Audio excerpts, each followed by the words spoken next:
Pemirsa, halo, senang sekali rasanya berjumpa kembali dalam Hot Economy, kembali menyapa Anda pada hari ini, dan program ini akan mengupas isu-isu menarik dan juga terhangat mengenai ekonomi di Indonesia. Saya Poppy Zedra, inilah Hot Economy.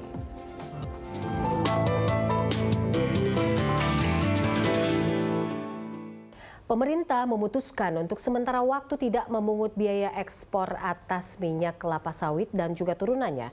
Ini dilakukan seiring dengan merosotnya harga sawit global.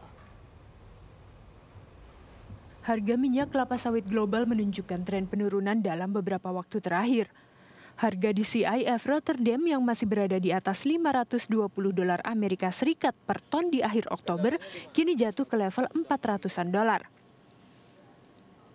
Ini membuat pemerintah melalui Menteri Koordinator Bidang Perekonomian memutuskan untuk menghentikan sementara penarikan dana pungutan ekspor sawit. Pungutan akan kembali dikenakan saat harga kembali ke level $500-an dengan pengenaan separuh dari pungutan sebelumnya selama harga masih di bawah $549 per ton. Ini menjadi langkah untuk membantu pelaku industri dalam meminimalisir potensi kerugian akibat anjloknya harga. Memang tidak berlebihan saat kelapa sawit disebut sebagai emas hijau bagi negara kita Indonesia. Sebab negara kita adalah negara produsen kelapa sawit yang terbesar di dunia. Bukan di Asia Tenggara, bukan di Asia, tetapi di dunia. Besar artinya kita juga harus menjadi yang terdepan dalam pengelolaan. Ini yang kita lemah di sini. Ada yang punya 5 hektar, ada yang punya 10 hektar, ada yang punya 100 hektar. Tapi pengelolaannya yang ini harus kita perbaiki semuanya. Kita harus kerja keras di sini. Dana pungutan ekspor sawit diatur melalui Peraturan Presiden Nomor 61 Tahun 2015. Salah satu pertimbangannya adalah pengembangan perkebunan berkelanjutan termasuk melalui program peremajaan sawit rakyat. Mestinya memang ini sudah harus kita remajakan sejak dulu, ya enggak? Kita ini terlambat meremajakan. Sehingga kalau kita bandingkan ini yang di perusahaan dan di perusahaan swasta dengan yang dimiliki rakyat itu hasil produksinya berbeda jauh. 2 kali lipat, benar enggak? Nah, inilah kenapa pemerintah sekarang melakukan yang namanya permajaan. Dimulai dari pemilihan bibit yang baik. Untuk permajakan seperti ini, tahun ini target kita di seluruh tanah air itu ada 185.000 hektar. Pemerintah menyatakan tidak berdiam diri dalam menyikapi harga sawit yang menurun. Salah satunya dengan terus melakukan lobi kepada pasar-pasar ekspor, seperti Uni Eropa agar tidak menghambat produk sawit Indonesia. Pemerintah juga meminta Tiongkok meningkatkan pembelian CPO dari Indonesia. Apalagi turunnya harga CPO tidak hanya mengancam kesejahteraan petani dan para pelaku industri sawit, namun juga kinerja ekspor yang membuat potensi defisit neraca perdagangan semakin melebar. Tim Liputan, Berita 1. Ya, penghentian pemungutan dana ekspor sawit belum dipastikan akan berlangsung hingga beberapa lama.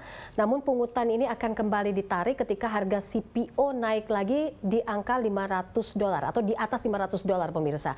Lalu bagaimana kebijakan ini bisa membantu para pelaku industri dan bagaimana pula dampaknya pada program-program pengembangan sawit berkelanjutan. Kita akan membahasnya bersama dengan 2 narasumber saya yang ada di studio, yaitu Direktur Utama Badan Pengelola Dana Pungutan Kelapa Sawit atau ada Bapak Dono Bustami di sini, dan juga pengurus Gabungan Pengusaha Kelapa Sawit Indonesia, Pak Fadil Hasan di sini. Pak Fadil, terima kasih sudah hadir. Sama-sama, terima kasih. Iya, dan juga Pak Dono.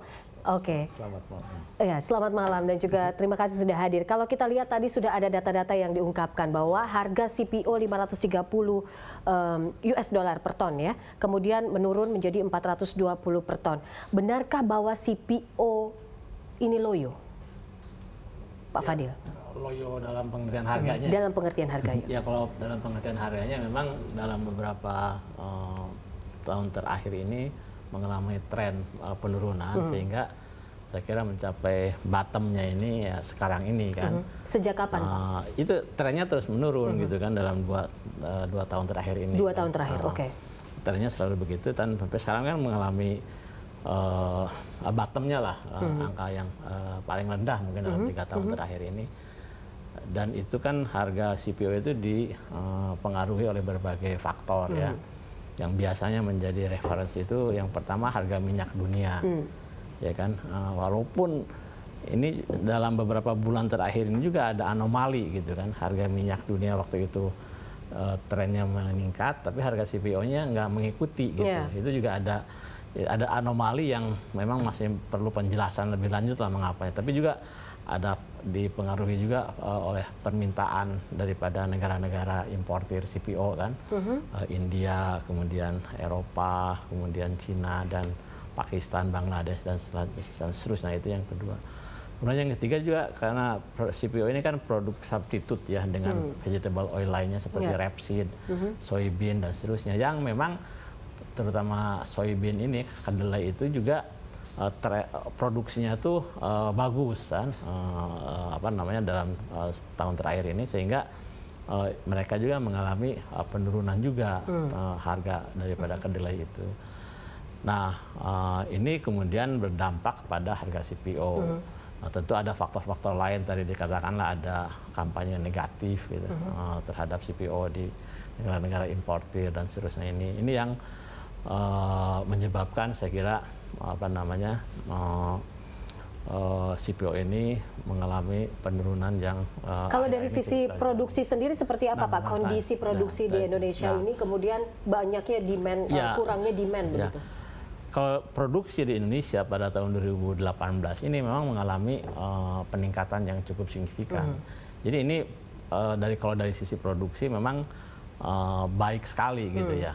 Kemudian juga kan menyebabkan stok kita juga meningkat tajam gitu. Jadi katakanlah ada fenomena oversupply juga gitu. Nah ini juga berpengaruh terhadap harga. Jadi ketika oversupply terjadi, kemudian demand-nya tidak begitu baik, ya kan, harga minyaknya juga seperti itu dan ada berbagai faktor-faktor yang non teknikal gitu ya, seperti kampanye negatif dan juga ada ketidakpastian dalam perdagangan dunia, misalnya fenomena perang dagang Cina Amerika. Ini yang memberikan sentimen negatif kemudian terhadap harga CPO itu. Baik, oke. Nah kalau Pak Dono, bagaimana Anda menanggapi hal ini? Karena tadi dari sisi Gapki sendiri juga melihat ada beberapa masalah di sini. Dari sisi produksi kita supply-nya cukup baik, ada oversupply. Tapi kenapa demand-nya menurun gitu? Ada apa? Ada masalah apa dengan produksi kita? Nah kalau dibilang demand-nya menurun, itu enggak juga. Kita punya data ekspor relatif stabil. Menurun betul, penurunan yang paling tajam itu adalah ekspor CPO kita ke India. Oh, oke. Tapi jadi tidak semua negara bahwa kita mengalami penurunan itu. Betul. India itu masalahnya ada tarif. Tapi kalau itu CPO-nya. Tapi kalau kita ke refine produknya, RBD palm oil-nya, justru ekspor kita ke India itu meningkat. Nah, ini yang tadi yang Pak Fadil sampaikan, anomali-anomali ini. Terus dari sisi oversupply juga masih tanda tanya untuk kami, terus terang. Selama ini kan sudah ada moratorium kebun, perluasan lahan. Ya kan, tidak ada lagi penambahan lahan. Loh, tiba-tiba kenapa dibilang oversupply? Jangan-jangan data-data dulu atau data-data yang ada sekarang ini betul-betul menunjukkan volume produksi yang aktual atau tidak? Ini dulu yang dicari tahu dulu gitu. Masalah data ini seperti lagu lama yang akhirnya tidak bisa terkoneksi dan terintegrasi. Betul. Begitu. Kita tanya ke Gapki keluar nangka. Kita tanya ke Kementerian Pertanian, Dirjen Perkebunan ada angka lagi, ya kan? Terus tapi sebenarnya basicnya data yang bisa dibikin sebagai acuan itu data yang mana? Itu dia, tergantung kita mau pakai yang mana. Kalau kami terus terang, kami justru ya agak malu juga gitu. Kami juga pakai data-data dari USDA, United States Department of Agriculture, gitu kan. Nah, ya, tapi kita compare. Kami sih ada pertukaran data antara Gapki dengan kami juga ada itu. Tapi ini mungkin yang perlu kita benahi dulu, ya kan? Yang kita benahi, tidak ada yang bisa menyatakan secara pasti volume produksi CPO Indonesia. Lain dengan negara tetangga kita, ya kan? Nah, kalau kita mau tarik lagi ke belakang, ada masalah yang mendasar juga menurut saya. Tidak ada juga yang bisa mengetahui dengan pasti luas lahan kebun sawit di Indonesia. Ada angkanya, Kementan, ada pengusaha, ada semua. Bahkan Pak Yusuf Kalla pernah menyampaikan yang tahu itu hanya Tuhan luas kebun sawit di Indonesia. Nah ini mungkin yang baru harus kita benahi ke depannya. Gitu. Jadi kalau ditanya data ya kami pakai angka-angka yang relatif hampir sama, 38 juta, 30 juta ton. Tapi apakah itu betul angkanya? Tapi apakah kementerian terkait atau lintas sektoral sendiri sudah duduk bareng begitu untuk bicara ini? Membicarakan soal data aja begitu untuk kedepannya menjadi lebih baik? Ini yang sedang kita kerjakan melalui program permajaan sawit rakyat. Jadi kami tidak hanya sekedar mengganti tanaman tua atau menebang tanaman yang produktivitasnya di bawah standar, sambil kita mendata sekaligus. Jadi lahannya, pemiliknya, koordinatnya. Nah ini yang ini perlu waktu tentu, tapi justru ini sekarang kami duduk bareng dengan Direktorat Jenderal Perkebunan, dananya ada untuk melakukan ini semua. Jadi memang ini ada yang bilang kalau lagi krisis ini adalah saat yang tepat untuk melakukan reformasi, mereform industri sawit, memperbaiki tata kelolanya. Sebagaimana tadi sambutannya Pak Presiden Joko Widodo kan, ya, ini mungkin. Jadi kalau kita sudah punya, bagaimana saya bisa menetapkan atau siapapun produksi nasional sawit Indonesia, luas lahannya aja nggak bisa diketahui dengan pasti.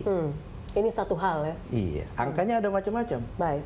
Dirjen Gun awalnya sekitar 12 juta hektar setahu saya. Baik. Kemudian direvisi menjadi sekitar 15 juta hektar. KPK aja punya angka sekitar 16 gitu. Ada satu sisi pengusaha bilang sekitar 18. Jangan-jangan yang betul 20 juta hektar. Ya kan? Ayo mari kita tata kelola semua. Kalau pengusaha juga jelas dia punya HGU, tapi aktual di lapangannya betul nggak yang sesuai tertera? Ayo mari kita. Itu diperlukan integrasi dan juga diskusi antar lintas sektoral. Baik, saya sudah dapatkan poinnya. Ini masalah data ini harus segera didiskusikan. Tapi saya nanti juga akan tanyakan mengenai bagaimana perkembangan dan fluktuasi harga CPO ini dari waktu ke waktu, dan juga bagaimana perspektif dan juga tanggapan dari Pak Dono dan juga dari Pak Fadil soal keputusan pemerintah sementara untuk menghilangkan begitu ya pungutan dari impor. Sesaat lagi pemirsa, tetaplah bersama kami dalam Hot Economy.